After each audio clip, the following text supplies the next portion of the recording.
The original melanated people of this planet, who were once the perfect picture of health, are now leading in nearly every preventable disease globally. Our indigenous foods and cultural practices kept us 95% disease-free. Over time, as we adopted a foreign dietary lifestyle, our physical and mental health severely declined. I gathered over 15 years of experience as a registered nurse and African holistic practitioner to address this complex challenge in my new book, High Vibration Nutrition. This is a simple guide to healing through our culture and flourishing in wellness once again. Get the High Vibration Nutrition book by Banaset Kind Seknet at Amazon. Also, get limited edition autographed copies of the book at kemeticwellness.com. Peace, Chem family. It's me, Kempress Banaset, and I'm back with another video. I want to say hi to all of the new subbies. I've seen a whole lot of people subscribing to the channel, so welcome. And to all of you who are already subscribed, welcome back. Okay, so let's get right into today's topic. We're going to be talking about common traits of the generational curse breaker. Okay, so I know I've been gone for a little while, and I now am in the DC area. So I just moved from Cincinnati to the DC area. And so now I have the opportunity to actually work on Kemetic wellness, providing services, and also doing videos full time. Okay, so that's what I'm going to be doing. And that's part of why I'm making the video today. Okay, so, all right. The purpose of the video today is I want those of you all who resonate with my content to be able to find it and to know that this is for you. Okay, this is for you. Okay, so what is a generational curse? Okay, a lot of people call it different things. You may call it a generational curse. Some people call it generational trauma. Some people call it negative family patterns. It doesn't matter what you call it, okay? There's always at least one person in a family who can see what the negative patterns in the family are and who decide, I don't want to go in that direction. I want to have a different experience in my family going forward, okay? And if you're in the chat, if you're here on the live, go ahead and leave a comment in the chat, okay? I love to hear from you all. I love to see your comments. Okay. So what is a generational curse? Okay. A generational curse, these are patterns of unhealthy behaviors, toxic thought patterns, behaviors, addictions, things like that that happen in a family. It can look like any number of things. It can be addictions to you know, we got to monitor how we say things on YouTube. So it can be addictions to corn. You know what I mean? Okay. Corn, to drugs, to food. Okay. Whenever you see a family full of people who, and everybody in the family is obese and big, that's a negative generational pattern. Okay. It can be patterns of abuse. It can be patterns of gambling. Any maladaptive behavior that usually comes from some type of unhealed issue in the family, that is a generational curse. Even certain illnesses that you see where people love to talk about how this runs in my family. No, y'all got certain issues in the family that are unhealed. And I'm specifically talking to people from my community because we have a lot of these issues that stem from colonialism and that stem from racism. We're the only group of people who have gone through that level of abuse, racial abuse. and have never ever gotten compensated or received any type of healing for it. We've never done our own healing work. Nobody has taught us how to do it. And so those of us who have learned, who've been through that fire and have learned how to do it, it's time for us to come forward and actually help heal our families and our community. So that's what this space is for. Okay. So for those who had these patterns, like for us, it's something that's taken place over several hundreds of years. So it's a very deep programming. You have to trace it back to where it started, right?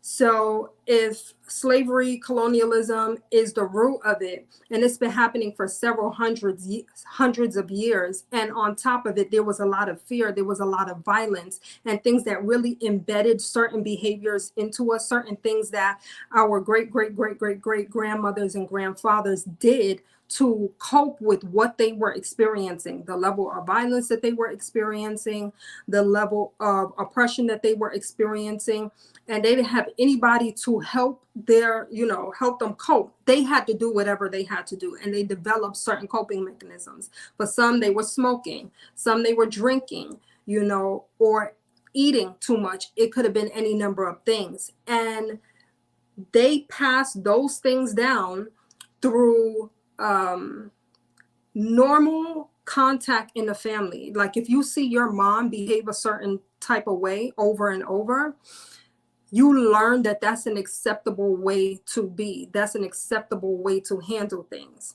Like we have a certain stereotype as Black women in terms of how we handle anger and things like that. Well, if that was taught to you over several generations, you learn that that's just a cultural thing, when the truth is it's not cultural. It's not cultural. It's an adaptation of living in a hostile environment. And Dr. Joy DeGruy, who talks about post-traumatic slave syndrome, she delves into this. So if you have not heard of her, go ahead and look into her work. Okay. So like I said, there's always one member of the family who can see through these patterns where everyone else thinks that this behavior is normal. They think this is just the way it is. Okay, this is just the way it is. This is normal. So that's the number one sign that you are the generational curse breaker, is the fact that you can see these patterns in the family and you can see that, this is not normal. This is maladaptive. This is hurting me. And I can look and see how it's hurting other members of the family too. Where everyone else is just like, well, this is how we've been doing it. Everybody's family is like this, even though that's not true. They think everybody's family is like this. And no one steps up to the plate to say, this stops with me. This cannot continue. People are hurting in the family. Okay. Most of the time, the one who is a generational curse breaker has always been able to see this. You've always been able to see it. You were the one as a little kid who asked certain questions that nobody else would ask. You were the one who offered certain suggestions that I'm sure not everybody listened to. A lot of people did not want to hear what you had to say. Okay. You were the one who could see what was going on. So that's the first sign that you are the generational curse breaker. Okay. And you also had a strong desire to change things. You had a strong desire to change what you saw. Oh, Hatep Adua, peace and love to you. Adua says, peace and love, appreciation, or appreciate this. Thank you. Thank you. I appreciate you being here and leaving me a comment. Dua. Okay.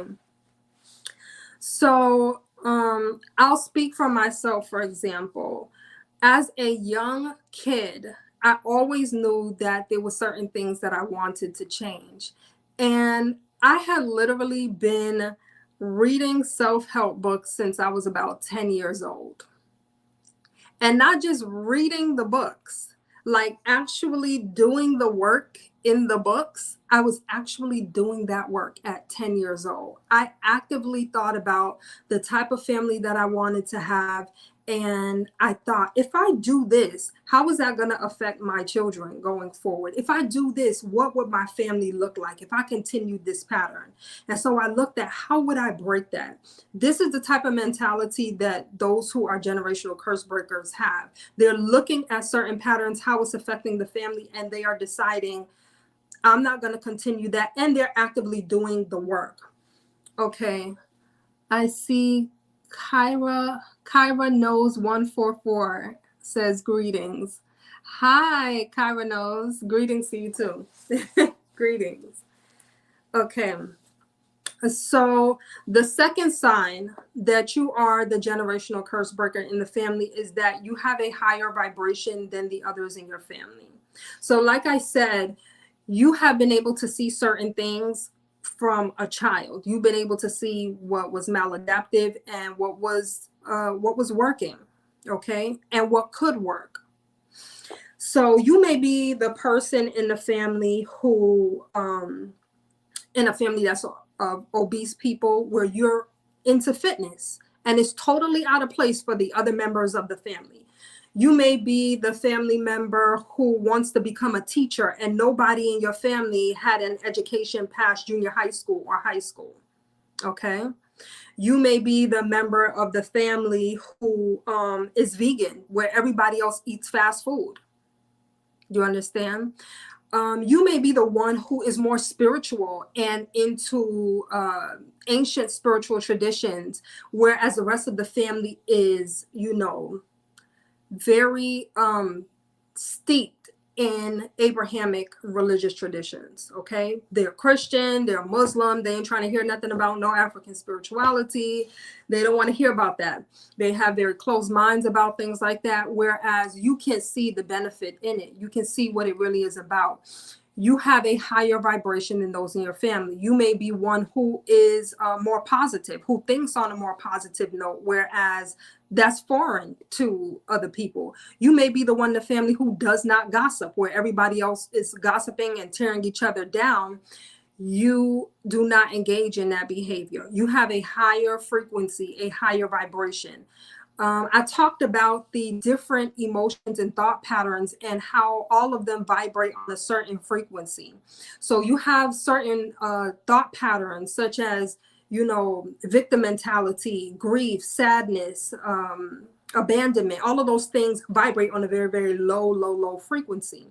And then you have thought forms and emotions such as love, appreciation, gratitude, passion. Those vibrate on a very high frequency. Now, if you're a person who has those types of thoughts on a regular basis, you vibrate on a much higher frequency than the majority of people in society, period. But definitely in a family where that's pretty much unheard of. They don't think about things in that way. People can be very negative.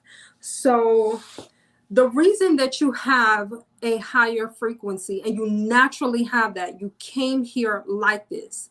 And if this is you, you know that I'm talking to you. You came here like this. It's because you are the member of the family who was anointed to do this work, to do the work of breaking negative family patterns in your particular bloodline. That is the reason that you have a higher vibration. That is the reason that you're able to see and to assess. A lot of people even get uncomfortable being around you because they feel like you're always diagnosing them.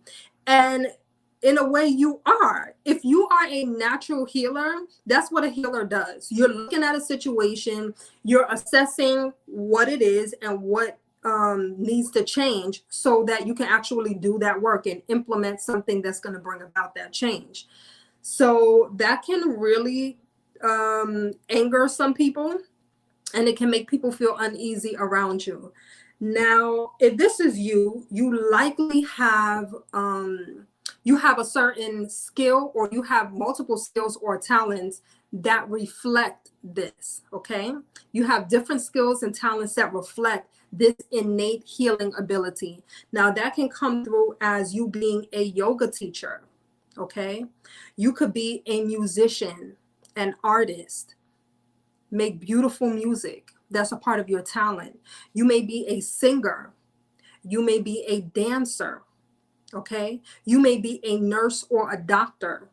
You may be a naturopath, an herbalist. Okay. A Reiki healer. Any number of different types of skills you utilize your healing abilities. It's natural healing abilities. And if you look back at your life, you'll see that you've always been doing these things. So for example, I am a Reiki healer. I'm also a Reiki teacher. And when I look back at being somewhere between like 7 years old, around as early as 7 years old, I remember I've always been a very physically affectionate person to people who I'm close to, so like to family. And so when I would hug with my whole heart. I would hug with my whole heart. Be those little like church hugs that don't feel like nothing. No, I like to feel something when I hug. I like to feel. I like to feel flesh. I like to feel your heart. I like to feel your spirit. And I like to give mine. I like to really give love when I hug. So I had cousins, I had family members who would say, "What is this, hug therapy?" They would it was kind of a joke, they would call it hug therapy. And so even before I knew what Reiki was, I was doing that through physical touch. You understand? Even with my voice, the way I would speak on the phone, I had aunts and things like that who would say, "Your voice sounds angelic, like you sound like an angel on the phone." So I use my voice for healing as well. So those of you who are the family curse breaker, you have natural abilities, natural healing abilities that come through because you have a higher vibration than other members of the family. I see Tanya King just entered the chat. Peace to you, Tanya. Oh, and I wanted to mention this earlier in the video, and I totally forgot. So speaking of Reiki, right, I am now going to be teaching Reiki classes. I am going to be teaching some live classes in person in the DMV area. So if you're in the DMV area and you are interested in learning Reiki level 1, specifically Kemetic Reiki, okay, please go ahead and send me an email. My email information will be in the description bar. Once I finish this video, I'll complete the description bar. Or you can go to kemeticwellness.com/contact and send me a message there. All those messages go directly to my email. So if you are interested in getting certified and Reiki level 1, learning the healing techniques that you need to heal yourself first, because if you are a healer, you need to be healed first before you can begin working on other people. So that's level 1. And I'm teaching level 1 in the DMV area. So send me a message if you're interested. I'm also going to begin teaching this course online in a 10-week course beginning in January. So whether you want to take it online or if you're in the DMV and you want to do it in person, send me a message if you're interested. Okay. And pause, because I have one more thing to show you all. So this year, the Raseki Arts Temple actually honored me as Healer of the Year. So this is my award. This is a statue of Sekhmet that came directly from ancient Kemet. Okay, so I'm so proud of this. I am so proud. I'm so proud. I did not actually even get to go to the event to get my award, but it was sent to me and I'm so grateful to have it. So yes, I was honored by the Raseki Arts Temple as Healer of the Year. And some of you all at some point in your life are also going to be honored for your healing tradition, for your healing work. I mean, because you have it naturally, but you have not developed it. Okay, so 3, let's go to number 3. All right, the third sign that you are the family curse breaker, the generational curse breaker in your family. Okay, third sign is that you are the scapegoat or the black sheep in your family. Okay. What that means to be the scapegoat or the black sheep in your family is that you are the one catching the most hell in your family. You may be the one who is the kindest and the one who is the most generous and the one who is the most thoughtful and the one who is always doing things for everyone else. And you're like, why is this never reciprocated? Number one. And number two, why is everything always blamed on me? Why am I catching the most hell in this family? The reason that you are catching the most hell in the family is because you are the one who is there to heal. You're the one who is getting the message that things need to change. And everyone in the family gets the message, but not everyone is willing to do the work. Okay. Oh, thank you to everyone who is congratulating me in the comments. I see congratulations from Kyra Knows. Adora says, Ashe, very well deserved. Congratulations. Thank you. Kyra Knows says, boom. And Jasiri Nasor says, I must be right on time. The black sheep. Yes, you are. We called you in, honey. Okay. So, yes, if you are the one who is constantly being mistreated, blamed, projected upon, gaslighted, isolated, abandoned, going through all of those things in your family, a lot of the time it is because you are making people uncomfortable. It's not your fault. It's not your fault that you make people uncomfortable just being a light. It's like people say, is your light is basically shining a light on their demons. You know, your light is irritating their demons. So yeah, you're going to be the one catching the most hell, because it's like the message is going to keep coming to you that something needs to be healed, because you're the one who has the power to do it. Trust and believe. Even though it seems like it is the most difficult role to be in, and it is, it's also the most powerful role in the family to be in. The one who has the ability to affect that level of change. Okay. So it's important for you to keep in mind that all of this is happening on a subconscious level. It's not something that they are even consciously aware that they're doing. And when I say that, I don't mean that they don't know they're hurting you. They know that they're hurting you. They do know that. But what I mean is the behaviors that they're acting out is on a subconscious level. It is a deep programming, something that's been happening for generations long before you got here, of how that's just how things are done in the family. That's how they do things. And because nobody has addressed the issues that really are tearing them apart, and nobody wants to do the work of addressing it, because like I said, everybody's getting the message that something needs to change, but everyone looks at it like, no, that's too hard. I can't do it. I can't do it. You in your mind, you can see it and you're like, I'm going to do this. I'm not going to allow certain patterns to go forward. And that actually scares people. That scares the other members of your family. In a way, it makes them feel like you're making them look bad, because they've been here all this time watching this go on and haven't done anything about it. So once you start implementing things that's the opposite, it shows them what they did not do. It shows where they were lazy. It shows where they were callous. It shows where they were bitter. It shows where they lacked empathy, where they lacked self-awareness to do their own work. And they do not want to be outed in that way. They don't want to be outed in that way. You showing them up. You making them look bad. And you're not doing it on purpose. You're just being who you are. That's the thing about the scapegoat. Is a scapegoat, because their intentions are pure, they serve like a mirror. They're almost like a mirror. So when you look in a mirror, the mirror has no intention for you, whether good or bad. It just is what it is. It's just showing you what's there.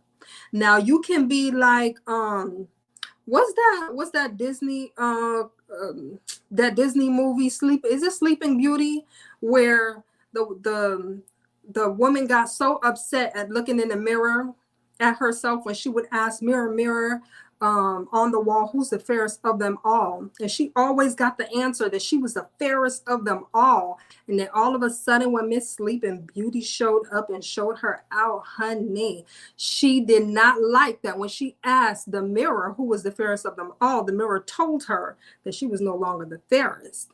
Okay. And she ended up breaking the mirror. She broke the mirror because she was mad the mirror told her the truth.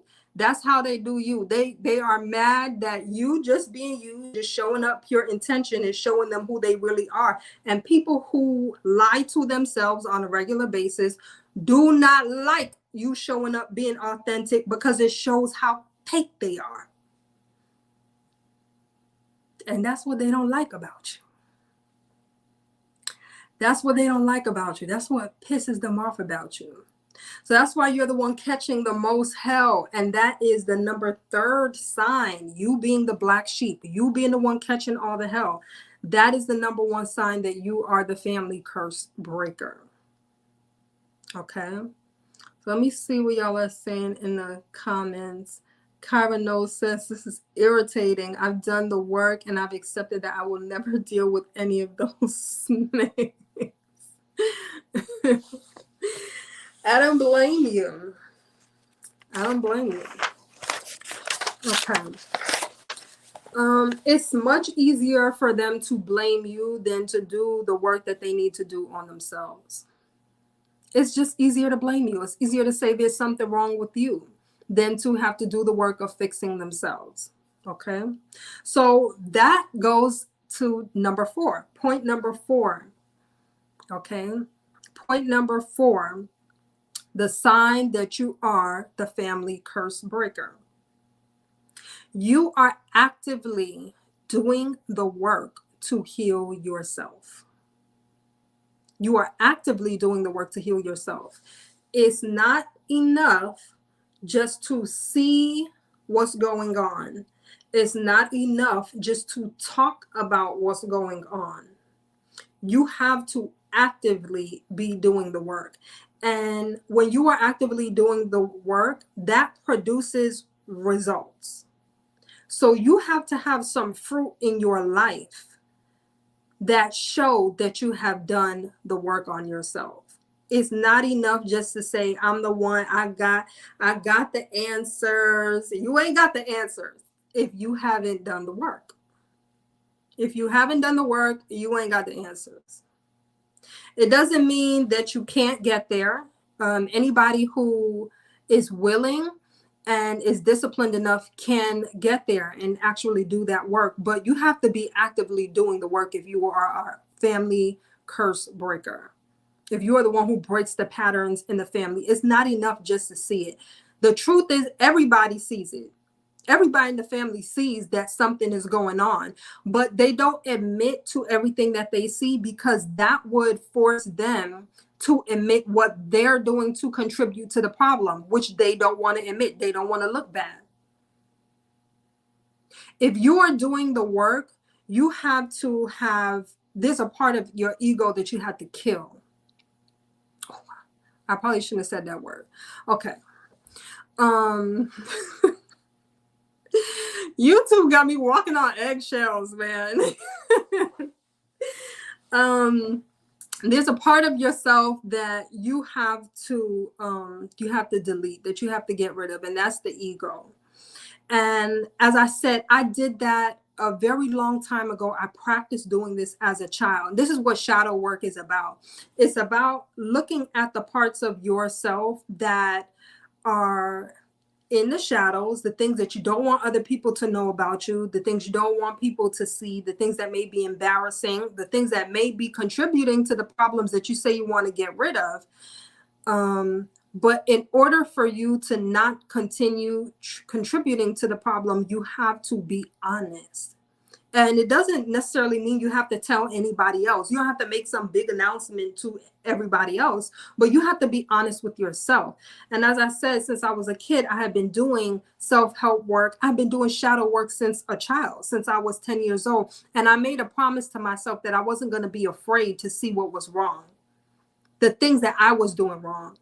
I made a promise to myself that I was not going to be afraid to see what I was doing wrong. Because if you lie to yourself, you can never, ever heal an issue. That's the number one way to solve your problem, is that you have to know what the problem is. You have to admit what the problem is, and you have to be an honest person.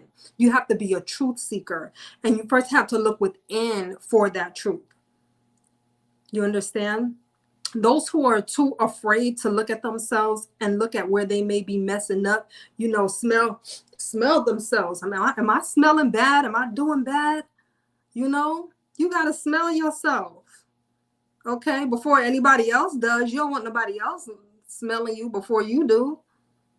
At least then you can clean it up without the embarrassment. But some people get are so afraid of the embarrassment of looking bad that they look bad anyway. They look even worse because it's like walking around smelling like boo-boo, and you looking around at everybody else. What is that smell? It must be you. And everybody else know the smell is coming from you, child. Everybody know it's coming from you.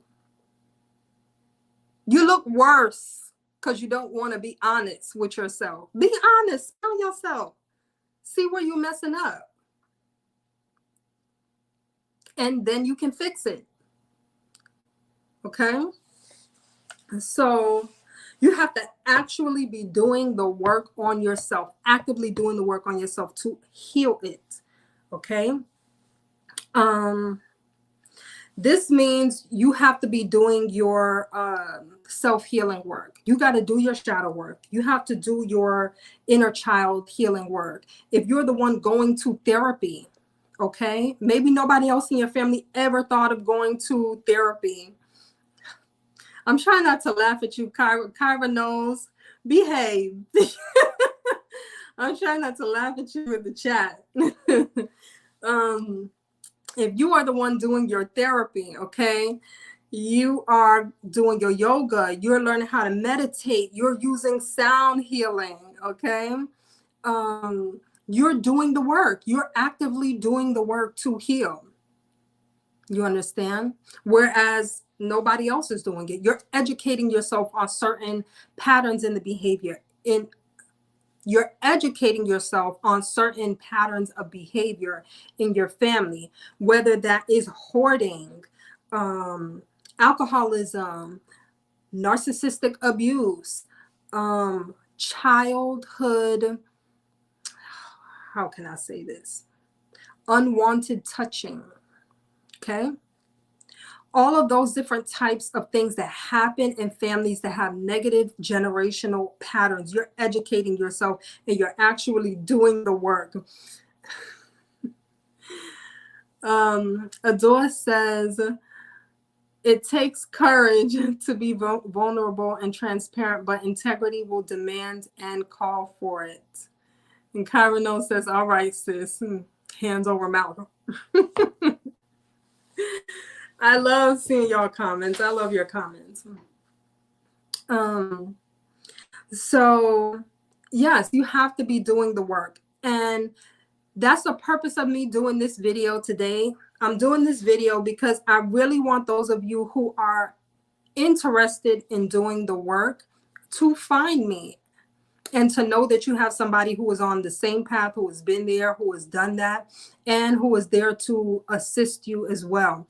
On my path, I have what is known as Jegnas, Jegnas, okay, Jegna. In the Kemetic tradition, we use the term Jegna, which is an Ethiopian word, which means a guide, a spiritual guide to help you on your journey. Okay, a spiritual guide to help you on your journey. So whatever it is that you're trying to do, you need somebody who's done the work, who's tried and true and tested to help you on your journey. And I had several holistic healers to show me the way, to show me what it is that I needed to see. And so that's why I'm doing this video. And that's why I have the platform that I have, to be able to share that with people who actually want to learn it. I only want to work with people who are interested in actually doing that work on themselves. I really don't have a lot of interest in sharing products or sharing things that are not really going to help people have the transformation that they need in their life and in their families' lives. My goal is transformation, like the transformation that I experienced working with my Jagnas and sitting at their feet and learning from them. I want other people to have that same experience working with me. And so that's the purpose of this video. That's the purpose of the courses that I have coming up, the programs that I have coming up. Kemetic Reiki Level 1. For those of you who are interested in doing that work and learning how to first heal yourself, Kemetic Reiki Level 1 is really the first step in self-healing. It's going to help you learn how to meditate, learn about breath work, learn about Kemetic sacred movement, chanting, all of those things that help you to center yourself, to transmute the negative energy that you experienced growing up in a house where there was a lot of abuse, whether it was mental, emotional, physical, also anything else you experience outside of your family, because that's a common thing within our community, that we don't just get it in our family. We're experiencing these things in the workplace, in school, and just throughout our daily life, and haven't had the real tools to heal us. And it's okay for us to go to therapy and certain other tools that are out there, but the real healing is in your culture. And that's why I always say that. That cultural knowledge that I got was the most transformative piece that I needed in my life to make a transformation in my life. That was the most transformative thing that I got. And my first teacher in the Kemetic tradition told me, you know, it's good that you are learning about yoga. It's good that you're learning how to eat right, but you need your culture. When you look at other groups of people, they learn how to do things going back to their culture, whether it's Indian people. When they really want to get to the root of things, of their healing, they go to their Ayurvedic culture. When you talk to Chinese people, when that Western medicine ain't working, they go to their Chinese medicine. Everybody has their own cultural healing. And the thing is, Black people, as the mother and father of civilization, all of it came from us to begin with. We have ours, but we've been disconnected from it. And that is the point of sickness in our community, was that disconnection from our culture. When we lost our names, when we lost our dances, when we lost the things that we used to sing and chant, the way we used to pray, all of those things was our source of healing. Those are things that kept us whole. When we lost our food practices, the way we ate, and they introduced to us certain ways of eating like a slave, and we continued it out of ignorance. You understand it? But you, as a family curse breaker, as a generational curse breaker, you have the onus on you to do it different so that you can heal your bloodline going forward. So if this is you and you are looking for a way to do that, go ahead and visit me at kemeticwellness.com. Leave a comment below if you agree with what I said, or you didn't agree with what I said, or you have questions. I love to hear your feedback. I appreciate you all for watching and for being with me today. And I will see you all in the next video. Peace.